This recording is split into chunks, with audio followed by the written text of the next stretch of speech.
한적한 시골 마을의 밤, 마당에 묶인 낡은 줄이 삐걱거립니다. 그곳엔 늙은 개 몽이가 있었습니다. 흐린 눈동자로 허공을 보며 갑자기 지저댔습니다. 동네 사람들이 놀라 속삭입니다. 아니, 뭘 보고 짖는 거야? 그러게, 귀신이라도 본 건가? 도대체 무엇을 보고 있는 걸까요? 몽이는 왜 허공을 향해 짖고 있는 걸까요? 몽이는 나이가 들어 다리를 절고 눈도 잘 보이지 않았습니다. 하지만 대문 쪽만 보면 언제나 꼬리를 흔들었죠. 마치 누군가를 기다리는 듯. 그러나 그 집 주인 할아버지는 그저 쓸쓸히 웃을 뿐이었습니다. 며칠 뒤 마을 사람들이 이상한 걸 발견했습니다. 비 온 다음 날 대문 앞에 남은 발자국. 그 발자국은 항상 대문 앞에서 멈췄다가 다시 돌아가는 흔적만 남아 있었습니다. 몽이는 그날마다 더욱 크게 꼬리를 흔들며 낑낑거렸습니다. 누가 왔다 간 걸까요? 그런데 왜 집 안으로는 들어가지 않았을까요? 그러던 어느 날 마을 우체통에서 수상한 편지 한 장이 발견됩니다. 봉투엔 수신인이 없었습니다. 단지 바랜 종이에 적힌 한 줄. 몽이를 잘 부탁드립니다. 저는 이제 이 길을 끝까지 가지 못합니다. 마을 사람들은 서로를 바라보며 웅성거렸습니다. 누가 쓴 거지? 왜 하필 몽이 얘기야? 단서들은 점점 이어졌습니다. 몽이는 원래 군인의 반려견이었습니다. 젊은 군인이 전쟁터로 떠나며 이웃에게 부탁했죠. 제가 돌아오지 못하면 우리 몽이를 부탁드립니다. 하지만 그 사실을 정확히 아는 사람은 없었습니다. 그저 모두가 주인이 먼 길을 갔다는 말만 전해 들었죠.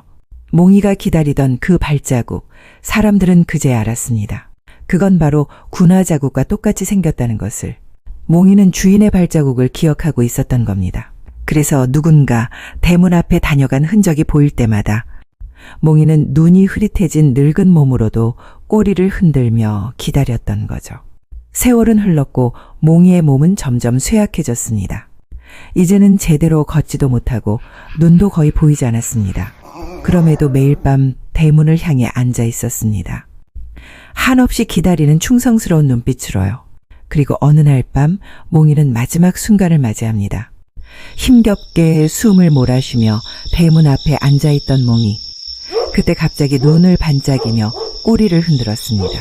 마치 오랫동안 기다리던 주인이 돌아온 듯 허공에 몸을 기대며 기뻐했습니다. 하지만 마을 사람들의 눈에는 아무것도 보이지 않았습니다.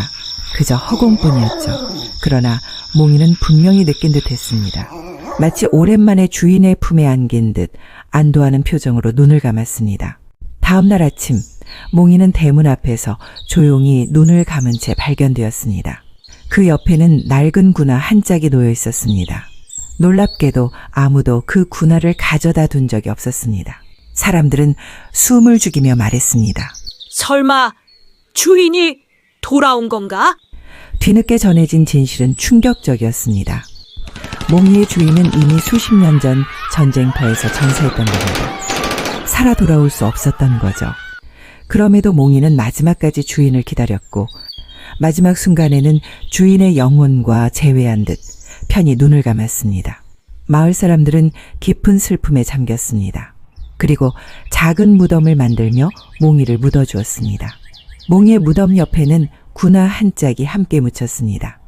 사람들은 무덤 앞에 서서 말했습니다. 세상에서 가장 긴 기다림이었고 가장 깊은 충성심이었어. 몽이의 기다림은 단순한 기다림이 아니었습니다. 그건 끝내 돌아오지 못한 주인에 대한 사랑이자 충성이었고 마지막 순간까지 이어진 눈부신 약속이었습니다. 우리는 살아가며 가끔 너무 쉽게 포기합니다. 너무 빨리 단정짓고 너무 쉽게 등을 돌리곤 하죠. 하지만 몽이는 늙고 병든 몸으로도 평생 주인을 기다렸습니다. 눈에 보이지 않아도 누구도 믿어주지 않아도 몽이에게 주인은 세상 전부였습니다.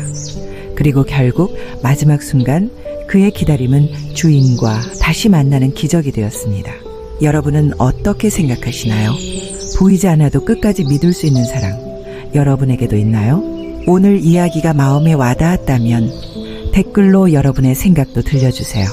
다음에도 더 깊은 울림이 있는 이야기로 찾아뵙겠습니다.